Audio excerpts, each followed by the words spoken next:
Bonjour à tous et à toutes. Alors, ce matin, en fin de matinée, j'étais sur le point d'arrêter toutes mes vidéos face aux remarques que j'avais lues à l'issue de ma dernière vidéo notamment, qui montraient que je n'étais plus en phase avec le public. C'est terrible, j'ai l'impression vraiment d'être sur une autre planète. Je me dis, qu'est-ce qui se passe? J'avais l'impression de ne pas d'avoir été clair, et en fait, je ne l'avais pas été, sans doute. Et je vais donc reprendre plusieurs points. Avant de commencer, je précise une chose, il y a un film de Cendrillonnet sur sa caisse de Sûre, il n'était pas en train de faire ses besoins, c'est justement ce qui m'a interpellé, on va dire, pour utiliser une formule un peu toute faite et snob, c'est ça qui m'a interpellé, parce que je trouvais ça original, il aurait fait ses besoins, déjà je trouvais ça assez dégoûtant, et ça ne m'aurait pas semblé du tout original. Mais être dans une caisse de Sûre sans faire ses besoins, je trouve ça amusant. Voilà. Ça vole pas toujours très haut avec moi. Hein. Voilà. Bon, alors je reprends donc différents points qui répondent aux remarques, en partie aux remarques que vous avez faites, et aussi d'autres choses qui n'y répondent pas forcément, mais qui s'ajoutent à l'information qui concerne mon cas atypique. Et là, le problème, c'est que je n'aime pas me mettre dans des cases. C'est pour ça que j'ai créé un malentendu. En fait, je suis atypique, mais je suis certainement haut potentiel émotionnel, probablement. Voilà. S'il faut se mettre dans une case, c'est celle-là. Voilà, parce que sinon, rien ne peut s'expliquer autrement. Mais je n'aime pas les cases. Mais retenez à peu près ça. Dites-vous que je suis à peu près dans cette catégorie. Vous comprendrez mieux ma vidéo. Alors déjà, quand je fais une vidéo, ah oui, je précise une chose aussi avant, parce que j'ai été un petit peu agacée, parce que j'avais parlé d'une autiste Asperger qui faisait des vidéos et que je trouvais peu séduisante, et au bout d'un moment mon avis a évolué et j'en suis arrivé à la conclusion que cette personne elle paraissait revêche parce que elle essayait d'appliquer les normes des normopensants, des gens qui sont moins intelligents qu'elle, et qui ne sont pas dans sa situation émotionnelle et intellectuelle. Elle m'a vertement critiqué une de mes vidéos sous un faux nom d'ailleurs, ça j'ai pas trop apprécié, mais moi je lui ai répondu sous mon vrai nom à l'issue d'une vidéo pour lui dire ce que je pensais réellement, c'est-à-dire que voyez, c'est encore une de mes caractéristiques d'être très franc finalement, mais pas insultant. Je lui ai dit, vous avez une intelligence supérieure à la moyenne, ne vous fondez pas dans la masse, parce que là vous êtes en train d'appliquer les normes des normopensants, c'est-à-dire vous plaquez un sourire figé sur votre visage, vous adoptez un langage normopensant du marketing, du commerce, et vous valez mieux que ça. Voilà en gros ce que je lui ai dit. Mais bon, ça c'est une parenthèse, mais c'est pas tellement une parenthèse puisque ça amène de l'eau à mon moulin et ça montre que je peux pas ne pas exprimer une idée à laquelle je crois vraiment. Alors, je reviens. Donc pour les vidéos, vous vous dites mais il est bizarre, celui-là il aime être seul et il fait des vidéos. Donc il a bien besoin du contact avec les autres. Oui, effectivement, c'est sûr. Mais il faut savoir, avec le groupe notamment, mais il faut savoir que quand je fais une vidéo, je n'ai pas l'impression de m'adresser à un groupe, mais j'ai l'impression d'adresser à une seule personne. Voilà, c'est pour ça que ça passe. Si je pensais groupe en face de moi, j'arrêterais tout. Voilà. Enfin, j'exagère un peu, je schématise pour que vous compreniez. Voilà. Et voilà, donc ce qui fait que je n'ai pas le trac du tout, parce que je suis à l'aise globalement dans les relations individuelles. Je peux être vraiment perdre toute timidité, être parfaitement à l'aise en tête à tête et être très timide dans un groupe. Ça, c'est plus le même personnage, parce que je sais pas ce que j'y fais, je sais pas ce que je fous là, et je vais vous dire pourquoi, quel groupe j'apprécie et pourquoi je vais dans un groupe ou pas. Alors, je distingue les groupes futiles et les groupes utiles. Alors, c'est une commodité pour réfléchir. Les groupes futiles, donc ce sont les groupes prétendument amicaux ou à la fin d'un stage de formation continue.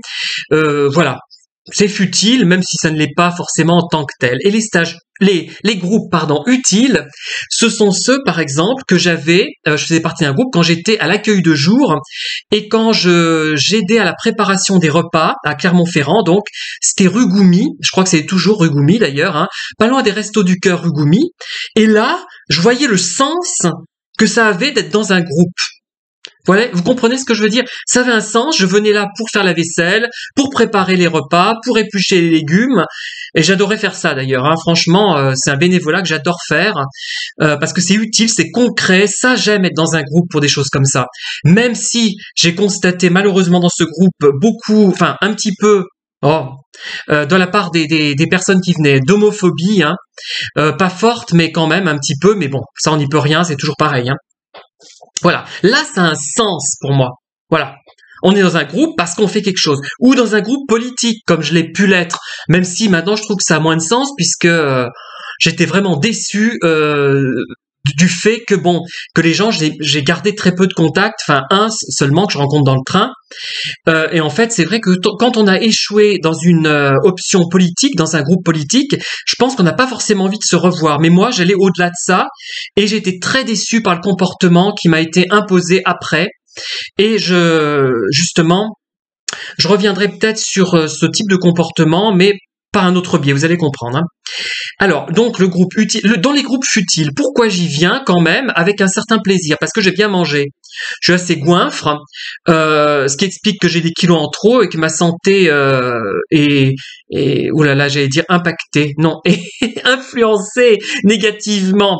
C'est un anglicisme, c'est horrible, hein, et influencée négativement par la nourriture excessive que je mange.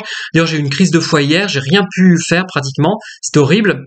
Surtout que j'avais fait beaucoup de gym, je m'étais très moussé en tous les sens, en faisant plein d'exercices de toutes sortes, et en écoutant des opéras d'ailleurs.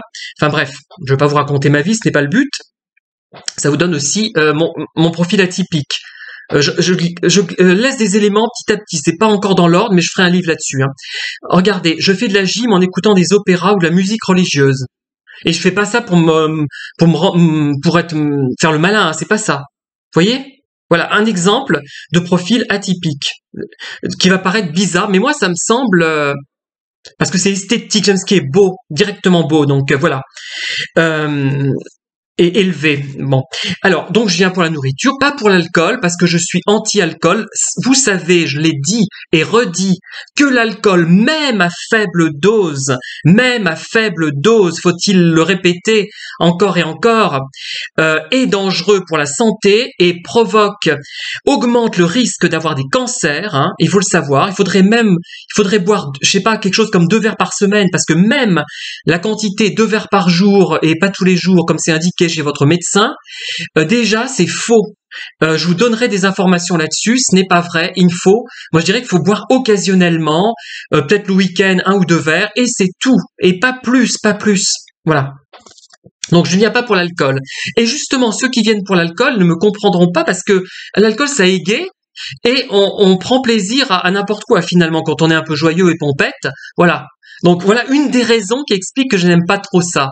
L'alcool, moi ça me rebute, surtout que je trouve que le champagne, je suis comme Fred Astaire, qui n'aimait pas du tout le champagne, hein. Ce n'est pas mon modèle, hein, parce que je suis pas aussi bon danseur que lui, enfin presque. Mais il n'aimait, et je trouve que c'est un goût mais acide, mais je sais pas comment on peut boire ça. Et moi l'alcool, il y a toujours un arrière-goût infect. Même quand le premier goût est bon, l'arrière-goût est atroce, et je ne peux pas avaler ça de façon, ou alors des vins de très très haute qualité. Ça m'arrive une fois où là vraiment on ne sentait pas l'arrière-goût alcoolique, et c'est rare, hein, voilà. Alors, les échanges, on y va, les échanges, c'est des échanges banals, et comme le faisait remarquer d'ailleurs quelqu'un qui intervenait, je crois que c'est sur les hauts potentiels, il disait que en fait, si les gens échangeaient des banalités sur le gamin qui les a empêchés de dormir la nuit, encore que là, c'est pas des banalités. Je vais revenir sur le thème des banalités, hein. Eh bien, en fait, c'était pour montrer qu'il y a quelque chose d'éternel. Ça arrivait à sa mère, à sa grand-mère, à son arrière-grand-mère, etc. Et ça donne un sentiment d'éternité. Et sentiment d'éternité, il nous empêche de mourir en quelque sorte. Voilà. Alors, je pourrais y aller pour de la danse, mais de la vraie danse, pas de la danse de salon, de la danse où comme ce qu'on fait en aérodance, ou en Zumba, ou ce que fait Fred Astaire ou Sid Charisse. Voilà, de la danse un peu comme ça, pas forcément à deux, parce que moi, je suis pas bon, donc j'aime pas suivre les mouvements de l'autre. Là, ça me plairait, voilà. Là, ça serait pas futile pour moi. Et la drague. Ah oui, la drague, ben oui. Et il y a des gens, je me dis, mais attends 2 secondes. Ils savent que je bois pas. Donc j'y vais pourquoi? Ben pour bouffer et pour draguer. Bah ouais. Pour moi, vous voyez, je le dis sans filtre. Et il se trouvait que il y avait une fois que la bouffe était pas, il y avait plus à manger, je buvais pas, donc j'avais plus rien à y faire. Et puis en fait, c'est incroyable. Pour moi, c'est incompréhensible tout ça. Alors,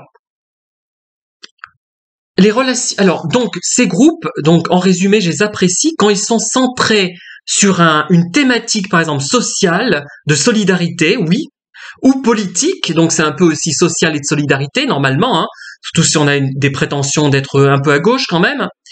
Voilà, là j'apprécie, enfin jusqu'à un certain point, parce que après il y a les conflits inhérents à toutes ces choses-là, mais ça c'est inévitable, on veut pas s'en plaindre. Je m'en plains pas, hein, d'ailleurs, spécialement.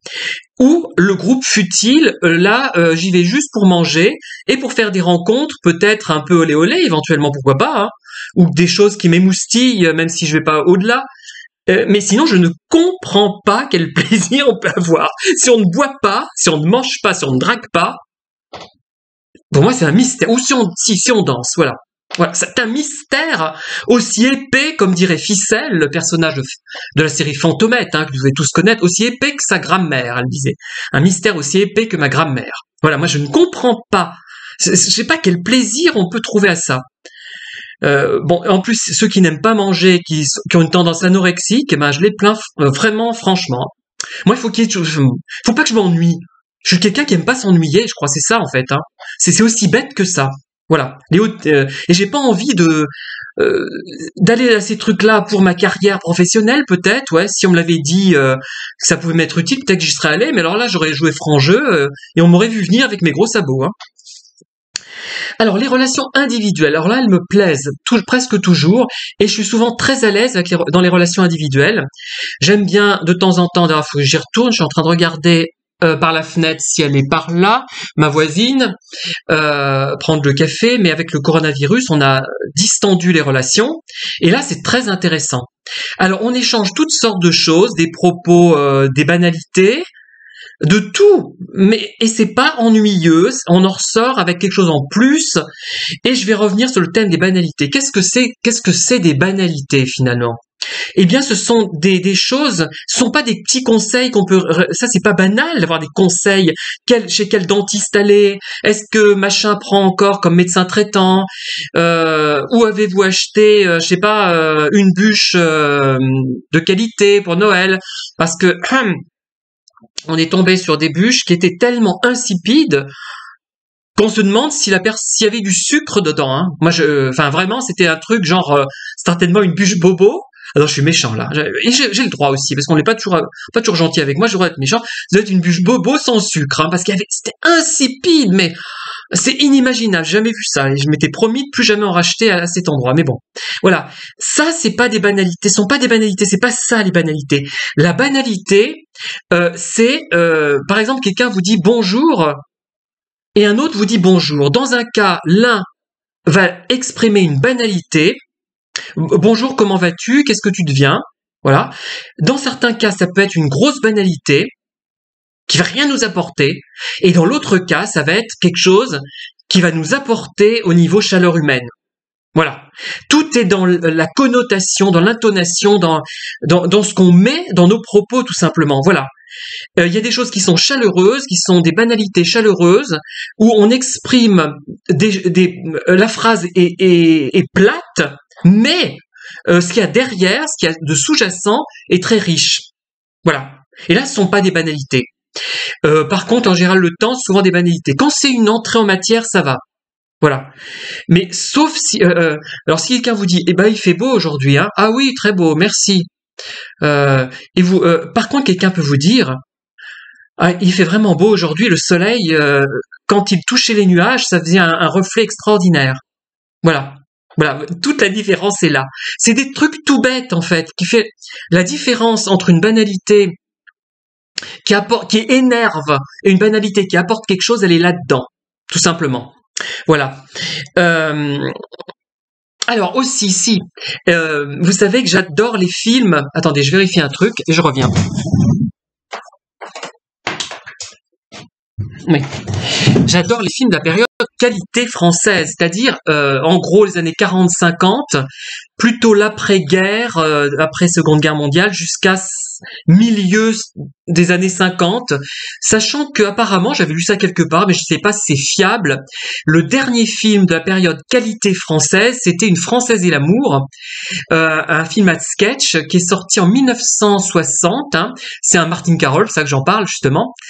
C'est l'actrice par excellence de la période qualité française, enfin une des actrices, il y avait Michel Morgan aussi, Daniel Darieux, Françoise Arnoul même, hein. Et c'était péjoratif qualité française, c'est-à-dire que c'est des films extrêmement bien faits selon la nouvelle vague, selon notamment je crois François Truffaut, mais creux finalement et qui sombraient dans l'académisme, ce qui est faux. Moi, ça dépend, faut pas généraliser, hein. Il y a de très beaux films, de très bons et de très mauvais aussi, enfin il y a de tout, hein. Mais c'est vrai qu'il y a un certain académisme parfois entre 1945 et 1959, hein, voilà, dans les films. Bon. Mais bon. Et donc, ces acteurs-là avaient un jeu parfaitement théâtral et spontané. Et donc, moi, j'ai souvent utilisé ça pour me tirer d'affaire dans des situations difficiles. J'ai utilisé ce jeu théâtral qu'on a dans les comédies de boulevard et qu'on avait dans ces films de la période qualité française, un jeu très joué mais impeccable en fait, pour me sortir des situations pénibles. Je m'en sors comme ça par moment. Voilà. Il y a une réplique que j'adore d'ailleurs dans Madame du Barry de Christian Jacques, c'est de la photographie de Christian Matra, c'est la réplique d'Henri Janson, et j'ai d'autant plus de mérite à le dire que j'en pense pas un mot. Je trouve ça formidable. Là, je sors des trucs comme ça, que je les apprends par cœur. Attention, je suis pas un pervers qui apprend des scènes de cinéma par cœur, c'est que je les ai souvent écoutées et qu'elles me sont restées en mémoire. Voilà, bref. Et je me sors avec des situations comme ça, quand je éprouve trop de malaise, ça m'amuse, et j'arrive à m'en sortir pour supporter ce côté ennuyeux des gens qui ne boivent pas. Vous voyez, la vidéo me permet d'arriver à cette conclusion, c'est parce que je ne bois pas. Et je n'aime pas le goût de l'alcool, j'y peux rien, puis c'est mauvais pour la peau. Regardez, j'ai une peau quand même pas mal encore, hein, elle est pas trop ridée, parce que je ne bois pas, je ne fume pas. D'ailleurs, à ce propos, j'ai toujours eu du mal à comprendre que des femmes qui passent leur temps à acheter des produits de beauté commencent pas par faire une chose élémentaire, arrêter l'alcool et le tabac. Voilà. Enfin bon, là c'est la pensée du jour qui va peut-être vous agacer, mais je peux pas m'empêcher de la sortir celle-là. Voilà, je ne comprends pas, ça me dépasse. Enfin vraiment. Alors, donc il y a des banalités qui n'en sont pas, donc tout dépend de la force que l'on met dedans et dans l'implication que l'on met dedans. Et je dirais que pas pour finir, parce qu'il y a beaucoup d'autres choses à dire, hein, elle va être longue, mais tant pis. Hein. Donc j'ai peu d'amis parce que déjà il faut beaucoup de temps, et les amis, c'est des choses à qui on confie des choses personnelles, hein, que je n'oserais même pas confier à cette caméra. Pourtant, Dieu sait que j'en dis des choses personnelles, mais je dis pas tout. Je dis pas 2 ou 3 choses qui m'ont profondément choqué ces derniers temps, qui fait que j'ai failli faire une dépression. Hein. Enfin, j'aurais pas dû parce que je suis bon. J'en ai parlé à personne. Hein. Personne ne le sait. Enfin, si, quand même, mais j'en ai parlé à personne parce que c'était trop difficile. Ça m'a vraiment heurté. Mais je l'ai digéré, hein, et puis je passe à autre chose. Voilà.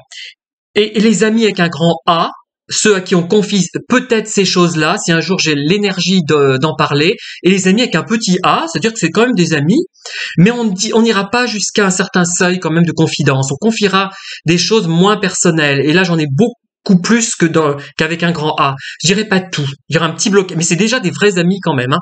Voilà. Voilà, et donc peu d'amis, forcément on peut pas avoir beaucoup d'amis, c'est pas possible. Si on a beaucoup d'amis, ce sont des relations.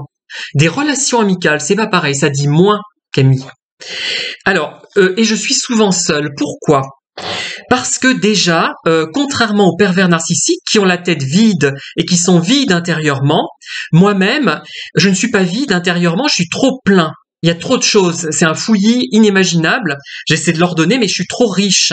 J'ai un cerveau trop riche, trop rempli de choses, pas toujours pertinentes, d'ailleurs pas toujours intéressantes. Hein. Ça veut pas dire que tout ce qu'il remplit est bien, mais il est plein de connaissances utiles ou pas utiles, valorisées ou pas valorisées. Il est plein de pensées intelligentes et oiseuses. Il est plein d'émotions. Certaines sont proches de la sensiblerie et d'autres vraiment relèvent de la vraie émotion, la vraie sensibilité. Voilà, il y a tout ça, il y a plein de choses comme ça. Et avec tout ça, déjà, il faut que j'ai déjà beaucoup à faire avec moi-même, en fait. Je me suffis presque à moi-même. Ce qui ne veut pas dire que j'ai pas besoin de relations sociales. J'aime bien, de temps en temps, pendant 1 heure, 2 heures, boire un café avec quelqu'un et parler de choses et d'autres, ça dépend et de tout. De tout, mais à condition que la personne en face de moi ne soit pas vide. Voyez? Si c'est une personne qui n'est pas vide, la conversation ne sera pas vide, même si on parle de sujets vides. Même si on parle de sujets futiles, même de bêtises, de conneries, d'énormités, ça sera pas vide. C'est ça qu'il faut bien comprendre. Moi, je suis pas. Alors parler, par contre, avec une personne creuse de n'importe quel sujet, que le sujet soit ambitieux ou pas, alors là, c'est un cauchemar et on a hâte d'en finir. Hein. Ou alors on le prend avec des répliques de la période qualité française du cinéma. Vous voyez, Jean Gabin, Martine Carole et compagnie. et Et voilà, on joue un rôle, mais parce qu'on peut pas faire autrement pour se dépatouiller. Voilà. Donc souvent seul. Pourquoi? Parce que j'ai plein de choses dans la tête, plus que beaucoup de gens. Et je pensais que les gens avaient tout ça dans la tête eux aussi. Et ben non, pas tous. Et moi en plus, j'ai augmenté ma dose de choses dans la tête parce que je me suis mis à écrire et à faire des vidéos. Ça a encore augmenté la masse. Vous pouvez pas vous imaginer. Alors, donc les projets, par exemple, quand on est comme ça, il faut réfléchir à ce projet. Alors, ce que je faisais quand j'avais pas mon problème plantaire, là, aponevrosite plantaire. Je fais d'ailleurs un traitement à Péchadoire chez un cabinet vraiment très bien. Je suis enchanté de Péchadoire, donc à Pont d'Or. Après ceux qui connaissent, après la boulangerie, en continuant vers Clermont, pas très loin de la boulangerie, qui est sur la route de Clermont. Et ils me font des traitements à base d'ondes de choc et je trouve que ça va déjà mieux. Donc, qu'est-ce que j'allais faire? J'allais me promener, souvent dans le Sancy, alors c'était fabuleux, je rechignais, j'avais expliqué à une amie que je rechignais quand il fallait que je dise bonjour à quelqu'un en passage, que ça me tirait de mon monde intérieur, de ma réflexion. J'étais pris, mais enrobé par ce paysage fabuleux, et je ne pouvais communiquer avec quelqu'un, parler, ça me pesait terriblement. Et je restais des heures et des heures comme ça, dans la solitude, je trouvais ça formidable. Maintenant, je le ferai peut-être moins parce que comme je suis vieux maintenant, je pourrais pas me sauver si je suis agressé. Vous voyez, on n'y pense pas quand on est jeune. Hein. Moi, j'y ai pensé à partir de 52 ans, c'est là que j'ai été vieux. Avant, j'étais jeune. Dites-vous, c'est pas 40 ans la vieillesse pour beaucoup de gens, c'est pas vrai. C'est plutôt la cinquantaine. Hein. Enfin, la vieillesse relative. Pour moi, c'était 52 ans. Là, je parle dans mon cas. Ne prenez pas ça pour vous. Moi, c'est là que ça a commencé. Avant, non, j'avais aucun problème, aucune peur de sortir dans non, rien. Maintenant, oui. Parce que j'ai peur de pas pouvoir me courir assez vite pour me sauver ou d'être assez costaud pour me défendre. Voilà. Bref. Et donc, là, je rencontrais quelqu'un. Ça me tirait c'est pas de la méditation, c'était de ma situation d'hypnose, je sais pas. J'étais dans le paysage, avec le soleil, avec ce paysage fabuleux autour de moi. Dans le Sancy, c'est que c'est vraiment le plus beau coin. La chaîne des Puys, je sais, a été classée à l'UNESCO, mais c'était pour sa rareté, sa particularité. Mais moi, je préfère de loin le Sancy. Hein. Voilà. Et ça me dérangeait. J'avais expliqué ça à quelqu'un qui pourtant était pas normopensante, m'avait dit, t'exagères. Non, ça me heurtait même. Vraiment, ça me faisait du mal. Enfin, Et le pire, c'est que moi, je faisais pareil avec d'autres gens parce que tout le monde se disait bonjour. J'osais pas être impoli et j'avais peur aussi de les déranger. Finalement, je les ai peut-être dérangés moi aussi. Parce que moi, je me remets en cause. Vous voyez, j'ai toujours ce retour. Je me dis, on m'a fait ça, mais moi, je l'ai peut-être fait aussi. Donc, quand on est donc atypique à ce niveau-là, hypersensible. Je pense que c'est ça la question de base. On me l'avait dit à 17 ans, hein, que j'étais comme ça, et j'ai pas compris ce qu'on m'avait expliqué à l'époque. Eh ben, on a besoin d'être seul quand on réfléchit beaucoup. On a besoin de grandes phases de solitude, on se sent pas seul, c'est pas le sentiment de solitude, je me sens pas seul dans ces cas-là, je me sens en communication au contraire avec tout le monde, paradoxalement en étant seul dans un chemin autour de tiers. Enfin, j'espère que je pourrai y retourner parce que j'ai eu des problèmes avec les chiens, hein. Mon ami Denis a été mordu par le chien d'un ancien maire d'une ville pas très c'était comment ça s'appelle? Ça me reviendra pas. Noir et table. Donc les chiens qui aboient mordent. Hein. Ça existe aussi. On a plein de lieux communs à ce propos. Eh ben non, vous pouvez être mordu. Et j'en ai parlé au maire de Thiers qui m'a reçu finalement. J'ai un peu insisté parce que j'étais pas très content. Je voulais pas qu'ils me reçoivent, mais qu'ils prennent la problématique en ligne de compte parce qu'elle est importante. Vous voyez, c'est important qu'on puisse se promener en une certaine relative sérénité. Il y a toujours le risque zéro n'existe pas, c'est pas ce que je veux dire, hein. Mais c'est pas les chiens que promener les gens, hein, et qui tiennent pas en laisse. Ça aucune appréhension par rapport à cela, aucune. Mais les chiens dans des fermes qui sont laissés à eux-mêmes toute la journée ou dans des hameaux et qui sont parfois dangereux, je peux vous l'assurer malheureusement. Hein. Bon, donc. Et voilà. Et donc je réfléchis, ça me crée une sorte d'euphorie aussi de marcher vite et qui active ma créativité. Et là, j'ai pas besoin de qui que ce soit. Il suffit d'avoir une présence, de connaître quelques personnes, quelques amis qui peuvent être éloignés moralement ou même décédés. Ça peut vous aider. Ils peuvent être présents aussi pour ne pas être seul. La solitude n'est pas moi, je me sens pas seul quand je suis tout seul dans un chemin et que je réfléchis. C'est une solitude choisie. Je la décide de moi-même. Et si je suis trop plein, si par exemple il y a des gens qui font des fêtes tous les soirs, ça arrive, c'est rare. Hein. Moi, je pourrais pas parce que ça m'envahirait l'esprit. Je pourrais plus être dans la créativité. Et la créativité, ça implique la solitude quand même. Et je serais complètement assommé. Voilà. Et en plus, dans ces sociétés, on a des points de vue conflictuels qui peuvent se développer. Par exemple, si j'explique que j'aime Giacomo Meyerbeer, et qu'il y a une personne qui s'y connaît un petit peu en musique, va dire « Ah ben oui, mais c'est un compositeur absolument lamentable du 19e siècle. » Voilà, ils n'auront pas réécouté ses opéras, ils n'auront pas pris la peine de se faire un avis par eux-mêmes, et ils auront reproduit l'avis de tout le monde, et ça va m'énerver. Et donc je préfère ne pas aborder des sujets comme ça, même, vous voyez, parce que et moi-même j'ai pu l'être par le passé comme ça, et maintenant je ne jugerai plus rien a priori. Je dirais, je ne connais pas, par contre, une fois que je connais, je m'autorise à penser, c'est mauvais, c'est très mauvais. On a le droit de penser ça. Alors, il y a des choses qu'on ne comprend pas. Il y a des genres littéraires qu'on ne comprend pas. Par exemple, je prends la littérature, mais alors là, on se dit, mais ça doit être bien, mais j'adhère pas à ce genre. On s'en rend compte quand on est un peu intelligent et un peu cultivé, je vous assure. Hein. Mais il y a des cas où c'est de la fumisterie. Et là, on a le droit de le dire.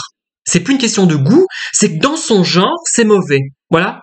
Bon, après, il y a souvent des cas problématiques parce qu'on ne sait pas, si on n'a pas une connaissance très large de la littérature, il faut quand même être capable de savoir comment, à quelle typologie obéit tel ou tel genre. Hein. Enfin bref. Et donc, moi, par exemple, comment voulez-vous, par exemple cet après-midi, je vais poursuivre un ouvrage consacré à des lettres de Madame Potiron de Boisfleury, la femme du général Potiron de Boisfleury. Hein, ils n'ont pas de titre. Hein, quand on n'a pas de titre, quand on est noble, on a le titre d'écuyer. Et donc, c'est une noblesse de tendance légitimiste, alors avec 13 ou 14 lettres très intéressantes, vraiment très riches, qui donnent vraiment une impression intéressante de ce qui se passait à l'époque, hein, comme dans la comtesse de Ségur finalement. C'est vraiment ça. Et donc elle évoque à un moment donné un opéra de Jules Massenet, Hérodiade. Bon, je suis pas un grand fan de Massenet, mais je le connais pas assez pour l'instant, disons. Mais j'approfondirai le sujet. Et Giacomo Meyerbeer, évidemment. Hein. Elle a vu les Huguenots. Et donc, je consacre une partie de mon livre aux Huguenots, plus que de raison peut-être, mais je tenais à le faire, cette partie. Elle sera notamment, malgré tout, malgré sa précision relative, insuffisante au regard de ce qu'on devrait dire sur lui, sur ce compositeur très très très doué, mais inégal, hein, d'un opéra à l'autre quand même, il faut le dire, et au sein même d'un opéra. Mais ça va être assez approfondi, donc j'ai réécouté la plupart des opéras que je possède, et là je vais en réécouter encore d'ici la fin de l'année 2 ou 3. Et donc, vous voyez, tout ça. Alors, donc, qu'est-ce que je vais faire? Je fais des analogies entre ce que j'écoute, par exemple, dans les Huguenots et que je retrouve dans un opéra, dans Sémiramis reconnu, par exemple, qu'il a composé avant. Je fais des analogies. Bon, je me base aussi sur des parties théoriques livresques, hein, que j'ai pour raconter. Voilà, il y a des choses que je n'invente pas. Hein, et je me réserve une petite partie pour donner mon impression sur quelles sont les parties musicales qui me semblent les plus remarquables, à moi béotien. Finalement, je suis pas musicologue, mais ça demande quand même un gros travail, même quand c'est un travail, comment dire, partiel. C'est-à-dire que je ne vais pas faire un livre sur Giacomo Meyerbeer, hein, évidemment. Pour l'instant, j'en serais pas capable. Je pourrais en être capable dans les années qui viennent, hein, mais ça demanderait plusieurs années. Tellement, même il a composé peu d'opéras, mais tellement il y aurait beaucoup de choses à dire. Mais ça demande quand même beaucoup d'énergie. Voilà. Donc, pour faire cette partie-là, sachant qu'en plus, cette énergie sera dispensée en pure perte parce que très peu de gens sont capables d'apprécier tout ça, puisqu'il faut déjà avoir écouté ces opéras un petit peu, quoique maintenant c'est facile, et les prétendus musicologues ne seront pas forcément intéressés, enfin musicologues, non, les snobs qui feignent d'aimer la musique ne le liront pas de toute façon. Mais bon, on verra. Alors, je reviens aussi sur les rosiers et sur le banc pour finir. Alors, les rosiers. Alors, qu'est-ce que j'ai voulu expliquer par l'histoire de ces rosiers Santifolia? Santifolia major, apparemment, hein, c'est le rose type sans feuilles, hein, que j'avais découverte à Montluçon. Eh ben, un gamin lambda, même qui s'intéresse par la suite aux roses, va pas avoir une telle émotion par rapport à un rosier. Il ne va pas arriver à l'âge adulte se poser autant de questions sur son origine, sur celui ou celle qui l'a planté, sur plein de choses. Vous voyez, il y a une sorte d'hypersensibilité, hein, chez moi, c'est net. Ça va être quelque chose, c'est une jolie fleur. Voilà, c'est ça. Ça va être, je prends un autre exemple. Martine Carole, c'est une belle femme. Non. Ce n'est pas qu'une belle femme, c'est beaucoup plus. Ça, je dirais pas que c'est un détail, c'est quand même important, parce qu'elle n'a pas pu jouer certains rôles sinon, hein. Mais elle est beaucoup plus douée et pleine de charme que de beauté. Voilà. La beauté, c'est inférieur à son talent et à son charme. Vous voyez ce que je veux dire? Mais le citoyen lambda ne verra pas. Il ne verra juste que, elle est jolie, j'ai envie je coucherai bien avec elle. Vous voyez? C'est ça. Bon. Voilà, et pareil pour le rosier, hein. Pour le banc, pareil, plus on est riche intérieurement, plus on a de choses dans la tête, que ce soit des choses intelligentes, bêtes ou quoi que ce soit, finalement, plein de choses. Il y a les deux en général quand on est un profil comme moi. Et ben le banc, on va le mettre au vu à su de tout le monde pour sans intimité, et par contre celui qui sera un peu plus intelligent, un peu plus cultivé, va au contraire le mettre près d'un rosier un petit peu caché mais pas trop, et pour pouvoir discuter avec les gens qui l'apprécient. Alors que les autres, c'est juste pour voilà. Là je peux pas en dire plus. Si vous ne comprenez pas ce que j'explique là, c'est qu'on n'est pas sur la même longueur d'onde, comme on dit.